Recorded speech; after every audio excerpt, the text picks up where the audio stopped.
Actung, and welcome to We Have Ways of Making You Talk with me, James Holland, on Sunday, the 5th of June, 2022.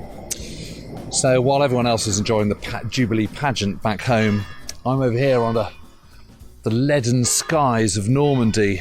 I'm in the village of Audreuil. I never quite know how to pronounce that. Audrieu. But then French accents was never really my thing, and I'm standing by a memorial here to the memory of those members of the Royal Winnipeg Rifles and Supporting Arms who were murdered while prisoners of war at Le Château d'Audreuil near Le Mesnil-Patry and at Le Haut-du-Bosc on the 8th, 9th and 11th of June 1944. And there's also a memorial to the Durham Light Infantry, two men here, Private William Henry Barlow and Private Evan Hayton of the 6th and 8th Durham Light Infantry, also remembered here. And the Château d'Audreuil is a lovely chateau. It's now a rather swanky hotel, it has to be said, a 5-star hotel, and lovely it is too. And the woods behind it, though, were the scene of these executions. And it's a kind of interesting one because the battle here on the kind of 8th, 9th, 10th, 11th of June, so, you know, D-Day plus 2, 3, 4, 5, you kind of assume that as the Allies are sort of pushing out of the bridgehead, it's going to be, the front line's going to be sort of roughly east-west, with the Allies coming from the north and the Germans pushing from the south. But of course it wasn't like that entirely. I mean, sort of vaguely it was. But in this particular area, the 12th SS were pressing kind of westwards in a sort of south, in a northwesterly area from the sort of Caen region, from the west side of Caen, coming into the Canadians as they were emerging out of Juno, but also 50th Infantry Division, the Tyne Tees Division, as they were moving southwards from Gold Beach, which obviously neighbours Juno Beach. So that's why they're here. And the battle for Audreuil was very, very bitterly fought. And I'm now looking direct. I've got the road going through Audreuil behind me, leading to Tilly-sur-Seulles, but I'm looking at the very same woods where these prisoners of war were just executed.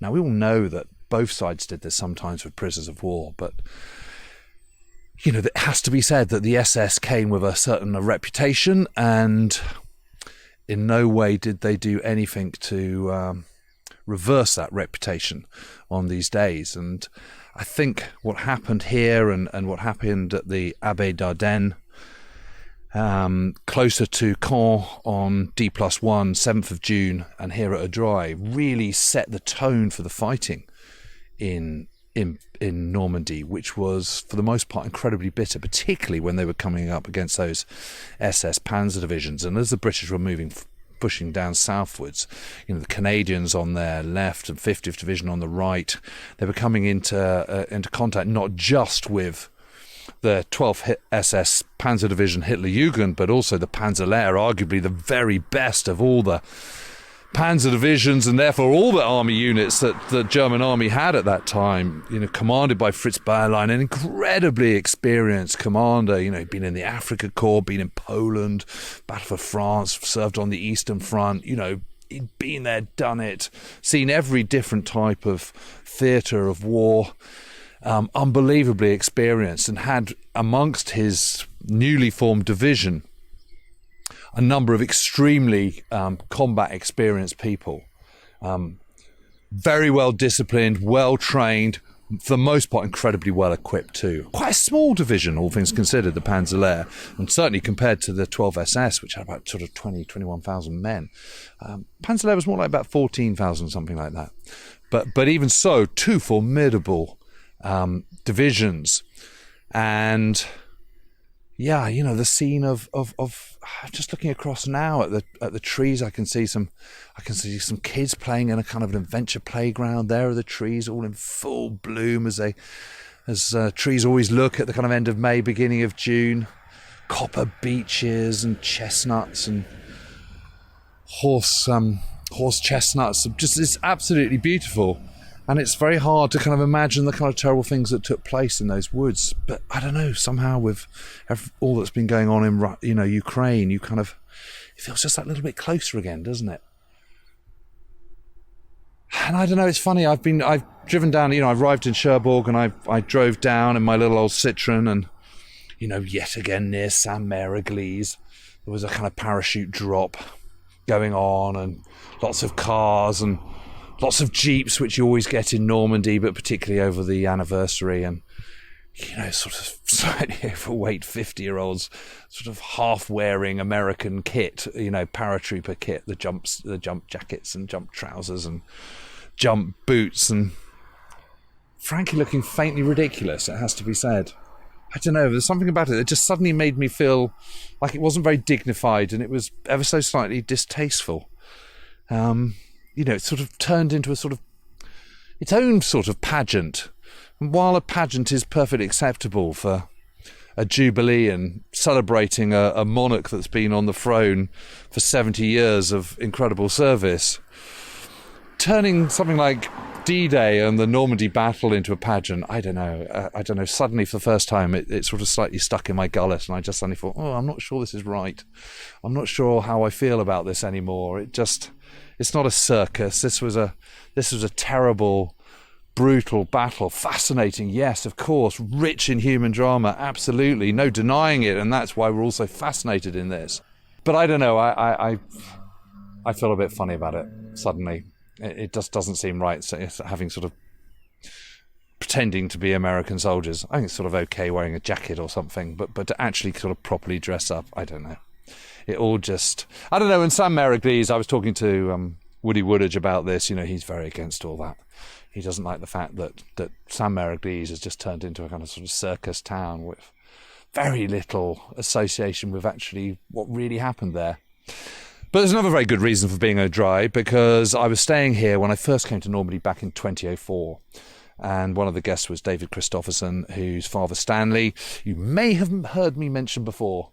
And it was while we were there and he was showing me his father's journal and his original 1 to 250,000 map that his father Stanley had used during the Normandy campaign with pencil markings on it and whatnot. I suddenly realised that we were very, very close to a significant point in the Sherwood Rangers story. And this is where my kind of pilgrimage with the Sherwood Rangers sort of began, really. Nearly 20 years ago. Extraordinary, really, to think how much time has flown by. So, but my research into the Sherwood Rangers has continued, because even after I wrote Brothers in Arms, I've just been doing a paper for the Sherwood Rangers Association on what they actually got up to on D-Day, and there's still some sort of debate about the timings and all the rest of it, but combination of war diaries, which have to be taken slightly with a pinch of salt, eyewitness testimonies, photographs, which absolutely do not lie, aerial photographs taken on the day, and a host of other sources. When you put them all together, not one of them doesn't quite work on its own, but when you put them all together, a much clearer picture starts to emerge, and one that's been incredibly exciting to kind of properly nail. I mean, I have Stephen Fisher to thank for putting me in the direction of a whole load of Royal Navy documents, and they've been really, really important. So, Steve, thank you for that. But the photographs from the National Collection of Aerial Photography have just been absolutely fascinating. And it doesn't just extend to what happened on D-Day as well. It actually extends to much of the Normandy campaign. And those photographs have really, really helped me piece together what happened to the Sherwood Rangers when they first started to reach this area on the evening of the 7th of June, 1944, D+1 rather. So I'm going to get back into my car. I've paid my respects to the Canadians and the 2 Durham Light Infantrymen and their cruel fate, and I'm about to head up the hill to a very, very special place for me. So I've driven maybe, I don't know, even quite a mile, I'd say, just up the road from Adroy, and parked my car at the side of the road, and I'm now walking down a track. On my right-hand side is open field, and on my left there's that bank which just says Normandy Bocage. We're not quite in Bocage country here. Sort of we are. It's slightly wider open than it is further to the west in the Sherwood Peninsula and all around Saint-Lô, that's really proper bocage country. But this is still bocagey, and this is point 103, the high ground. And while the Canadians and 50 Division Infantry were fighting around Audroy, 8th Armoured Brigade, having captured Bayeux on the very early morning of the 7th of June, D+1, were ordered forward, hurry forward as a battle group to catch the high ground at point 103. But they couldn't use the main road because the fighting was going on in Audroy. It was too dangerous. So they basically just went cross country. And where I've reached now is we've got this wonderful aerial photograph taken on the 24th of June 1944, so a couple of weeks after D-Day. But what you can see is this massive tracks going across these fields here. The fields I'm immediately looking at on my right were actually more divided then than they are now. Some of the hedgerows have gone, and there was a little wood on the right hand side. That's no longer here either, although there is a sort of thick mass of trees. And what I'm trying to do, particularly today, it's something I've never done before, is try and work out exactly where 3 particular people were killed, and one especially, which is Captain Keith Douglas, the legendary war poet.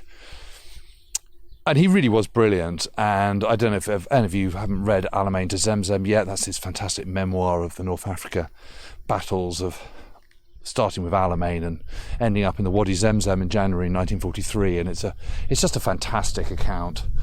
And he was just a truly brilliant poet. It's amazing that he's not kind of more celebrated. I don't know why we focus so much on the First World War poets at the expense of the Second World War.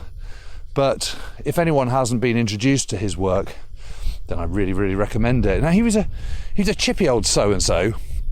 His father kept sort of falling on bad times. He was obviously a bit of a dreamer, and I think left his wife, and Keith was very close to his mother and very bitter about what his father had done, and they had money, they were sort of middle class, and then lost it, and he got a scholarship to Christ's Hospital, which is that sort of rather curious public school in Sussex where you have to wear sort of stockings and breeches and things. It's all slightly old school. Anyway, he went there, and when he then joined the army and was posted to the Sherwood Rangers, he had a massive chip on his shoulder about these sort of smooth-speaking, charming public schoolboys like Stanley Christopherson, sort of as though he wasn't one. And I think it was because he was socially a little bit awkward. Incredibly courageous, absolutely no question about it whatsoever. Very, very brave. Could be difficult though, could be prickly.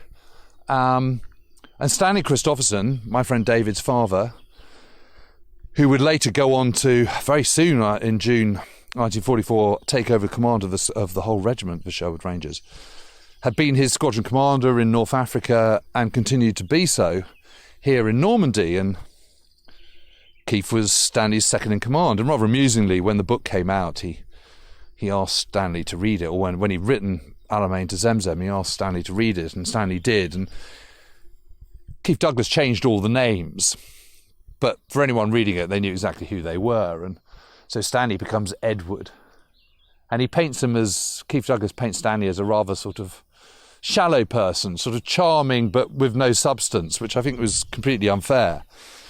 But Stanley being Stanley, his only kind of gripe about what Keith had written about him was not the character stabbing, but the fact that he accused him of not being a decent dancer, which he considered himself to be a highly accomplished dancer, which I thought said a lot more about Stanley than it did about Keith, actually.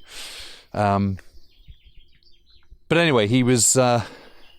They were up here, and they got up here on the evening of the 7th of June 1944. And actually, it's quite interesting because the high point, the actual high point, now that I'm here on the track, it's really, really obvious. I'm off the peak now, and I'm looking down towards the Sill Valley to the west, which then snakes round to the kind of in front of me to the south. So two sides of my view are dominated by the Sill Valley, the southern side and the western side.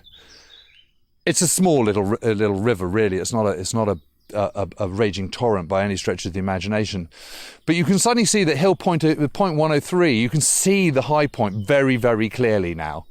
And actually, it's only about 100 yards off the road. And I must have, while I've been jabbering away, I must have walked about 300, I suspect. And I'm coming now towards what Padre Skinner, in his casualty book, called woods. And actually, I couldn't really understand that, because looking at the aerial photograph of the 24th of June 1944, there's a sort of thick strip of trees, and then there's some sort of rather thin-looking trees extending northwards. I'm now looking into a crop of barley where those trees once were. They're now completely gone. They're not here at all. And I also can see where they arrived from, because actually it's further south. There's now a huge great wind turbine there, but I can see why they would come down there, because of course they're off the ridge, so they're hidden from Odroy. If they'd crossed north to south to point 103, a further kind of 250 yards from where I'm standing towards the west, then you're just over the lip of the ridge, and you can see why they would come across those open fields there. That's absolutely the route, and you can see that perfectly on the June 1944 aerial photograph. And that's amazing. I'm sort of rather ashamed of myself that I've never really properly done this. I don't know, every time I've been up on point 103, it's either been raining or winter, or I've been doing something else with a whole load of other people, and I haven't had the time to properly get here. And of course, when I was writing Brothers in Arms, it was locked down and you couldn't go anywhere, so I was dependent on my own research that I'd done in the past. But now I can see what Padre Skinner means by a wood. And I should just explain that Padre Skinner was rather remarkable. He was the Padre for the Sherwood Rangers, and he made it absolutely his thing that he would always bury the dead of the Sherwood Rangers. He didn't think it was right that those tank crews, or the men in the Sherwood Rangers, should be responsible for burying the dead. He felt that was bad for morale, bad for their spiritual self, their soul, just not a good thing to do. And that was his task. He was the man of God. He was the man who was sending these dead people on their way to heaven, and it was his responsibility. And what he had was a casualty book, and he'd mark up all the people that were killed or wounded or missing. And sometimes the missing were scrubbed out and they were found again, such as Stuart Hills, for example, a troop commander in C Squadron who was missing on D-Day. His tank had sunk. His DD tank had dropped into the sea, and he then bobbed about, was picked up by a landing craft gun, little landing craft with guns on it, and he and his crew were picked up, and they turned up, a couple of days later. But so he's then marked up in Padre Skinner's book as sort of recovered. And others, it says they're wounded and they subsequently don't make it through. But there was no doubting about Keith Douglas. He was definitely killed, as was Peter Pepler. Well, actually, Peter Pepler died a couple of days later, to be fair. But it's marked.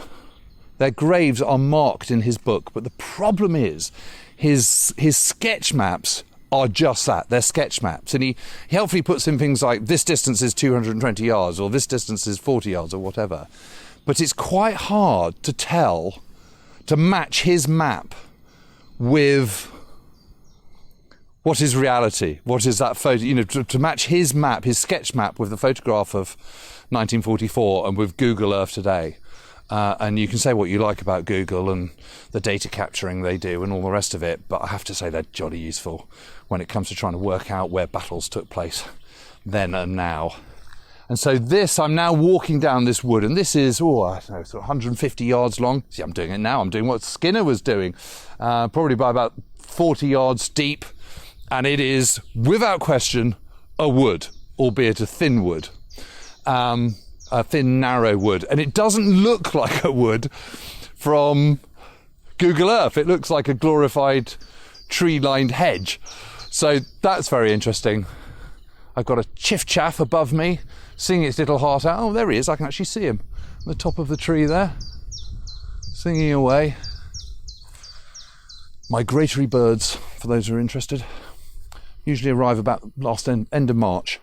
And then from August onwards, you don't hear them. They fly back in the autumn, disappearing miles off to Africa. But I'm veering from what's needed. So here we are. I've got under a wood turbine here, and I think this is pretty much where I need to be, and I'll explain why in a minute. Hello everyone, my name is Ned Holland and my debut EP, Slow Down, has just come out on all streaming platforms. The fourth track on this EP is called Away, and it features the amazing Willow Murray, Al Murray's daughter, on the backing vocals. There's 5 songs, it's 18 minutes long. I really hope you feel you can listen to this. Head to my Instagram account at Neddy the Musician for more information. Thank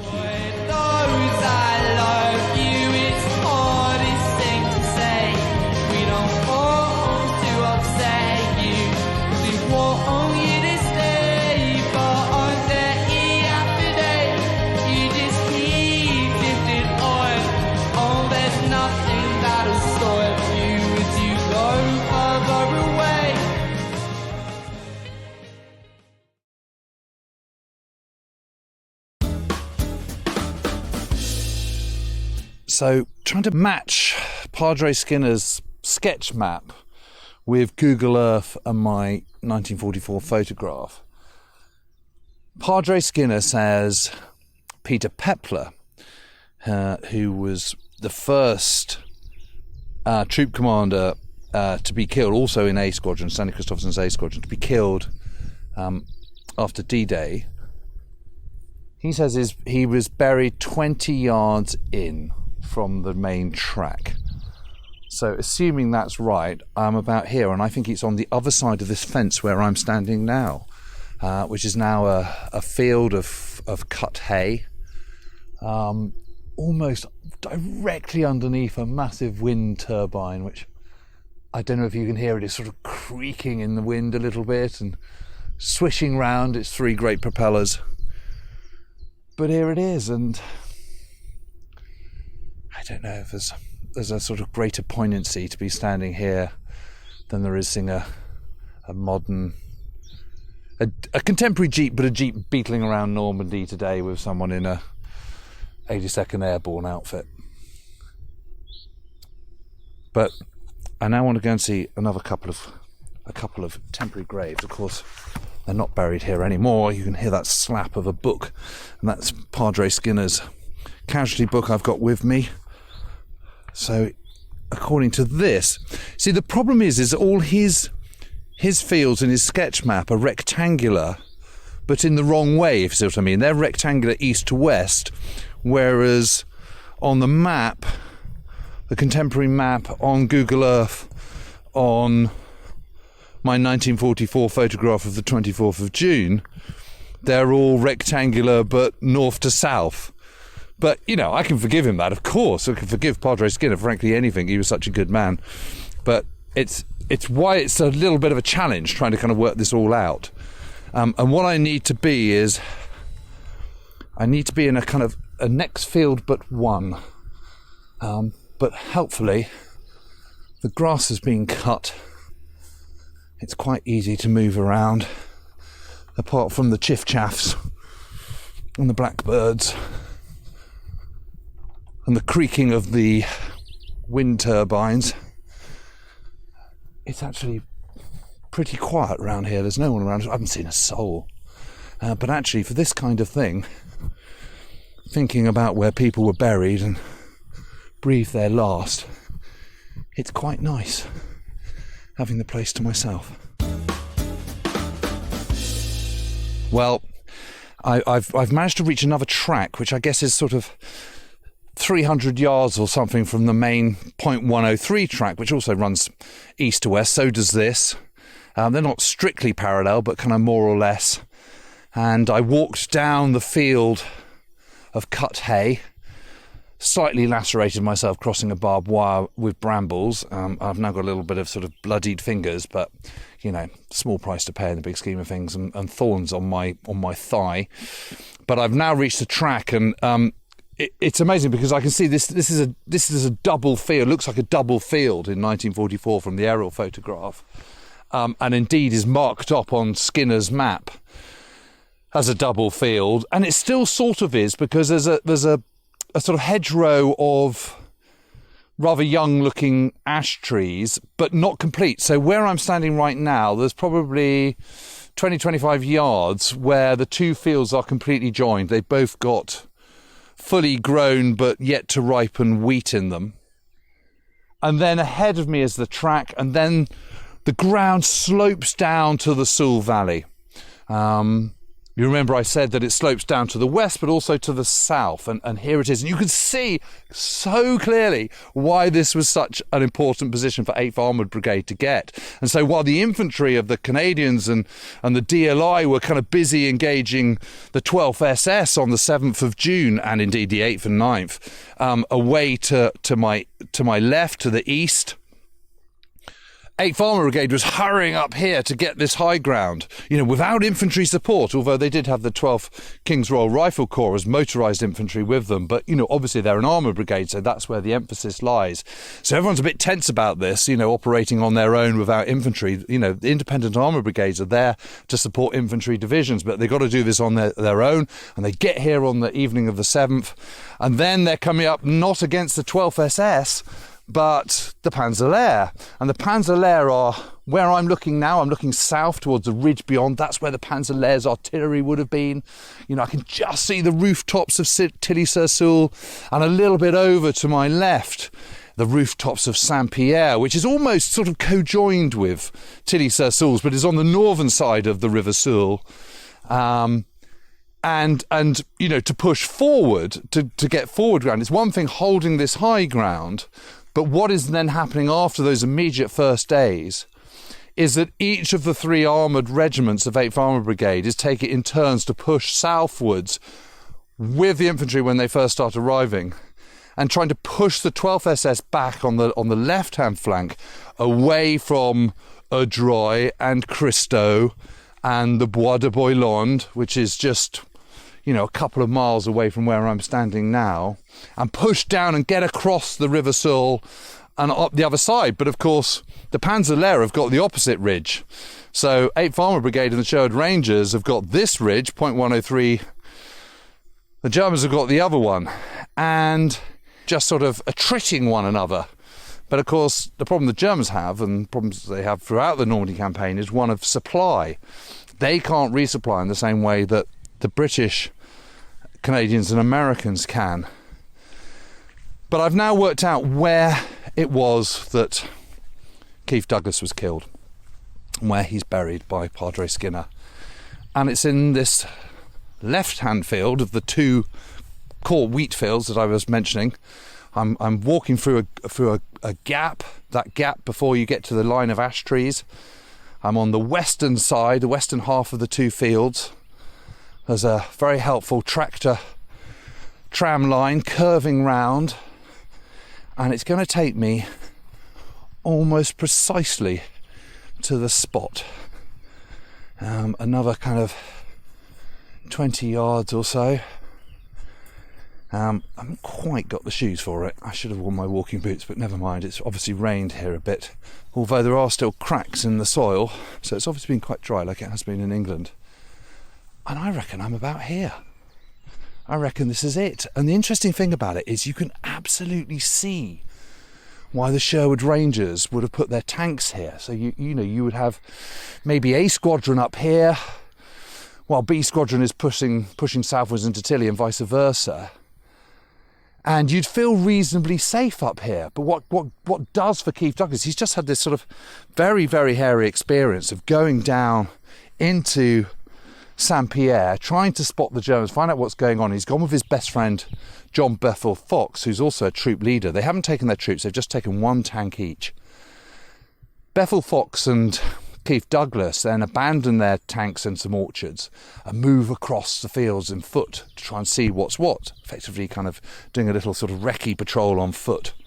And they see the Germans, machine guns open fire, they hit the deck and then try and crawl along the River Seulles until they're out of sight. Get behind some tree lines, and that's the great advantage of trying to escape from anywhere in Normandy, is you can actually... There's always a tree line, there's always a hedge from which to hide, so they managed to get back to their tanks and scuttle back to back to join the rest of A Squadron. And Bethel Fox is in the next field along from where I'm standing now. And Keith Douglas is here, and yet again a stonk starts coming in. So although they're behind this tree line, behind this hedge line, they're not safe, but they've got some shelter. Mortar rounds and shell rounds are coming into this field. The German artillery, the German mortars, they know they're up here. So they're not aimed shots, but they're kind of just landing in the general direction. And Keith Douglas had this terrible habit of getting out of his tank when he didn't need to be. In the middle of a stonk, you just need to, particularly if it's mortars, you just need to sit put and sit it out. And he doesn't. He gets out, and it's an airburst. And it does for him. No one finds a single scratch on him, but he's absolutely dead. And he's dead pretty much where I'm standing now. And I've got to say, for the first time, being here for the first time, it is profoundly moving. It really, really is. There was also Trooper Simpson killed in this field and buried in this field, but at the opposite corner. And he was from the 24th Lancers, the other regiment, one of the other regiments in the 8th Armour Brigade, later disbanded at the end of July, and whole of much of B Squadron of the 24 Lancers and C Squadron joins the Sherwood Rangers. But yeah, this is where Keith Douglas breathed his last. And it's just incredibly peaceful here. It's a lovely little cornfield, slightly dishevelled, like a lot of the fields in Normandy. It's not very, very big. And I can't really believe this is the first time I've ever been here, but I'm very, very glad I did come here. I'm very glad that I've managed to piece together, through contemporary photographs, maps, sketch maps by Padre Skinner, and good old Google Earth, pretty much where it was, I reckon, to within about maybe 10 yards, something like that. Ah, goodness. So I'm now on the other side of the ridgeline, what I call Panzerlehr Ridge, and it's kind of the other side of the Searle Valley from point 103. You could see it very, very clearly from where we were just about kind of 10 minutes ago. But I've come up to the war cemetery here, and as always, it's just immaculate. It just looks incredibly stunning. It's just awash with flowers, roses, pink roses. Sun's just started to come out. It was really kind of leaden skies earlier. And all the times I've been here, I've never met anyone else other than the party that I'm with until today. And now I'm joined by some Aussies. I mean, fancy that. And you're here on the trail of the Sherwood Rangers. I mean, that's amazing.